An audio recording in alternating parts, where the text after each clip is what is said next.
Buonasera e ben ritrovati con il TG Flash di New Sicilia. Tragedia in Viaggiella Licata dove un 25enne durante una passeggiata si sarebbe accasciato a terra colpito da un malore e sarebbe deceduto. I passanti hanno chiamato l'ambulanza ma ogni tentativo di rianimazione è stato vano.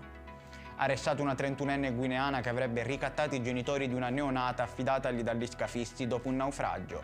Avrebbe restituito la piccola soltanto in cambio di denaro. Ora dovrà rispondere di sequestro di persona a scopo di estorsione. Ennesimo incidente in provincia di Agrigento, in particolare lungo la strada provinciale 17. Per cause ancora da accertare, una Fiat Panda si sarebbe ribaltata su un fianco. Feriti i 2 occupanti del mezzo trasportati al pronto soccorso. Nuovo stadio, vecchie abitudini, brutta sorpresa al Massimino dopo la prima partita del Catania contro il Crotone.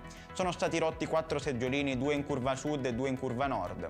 Prossimamente si effettuerà il sopralluogo completo per verificare altri eventuali danni. Ancora estate in piena regola in Sicilia con temperature stabili e giornate soleggiate. Per domani, 3 settembre, infatti, la Protezione Civile regionale non ha comunicato alcuno stato di allerta. Catania e Siracusa saranno le province più calde, con massimi di 33 gradi. Ed è tutto per questa edizione, il prossimo appuntamento sarà lunedì alle 13:30.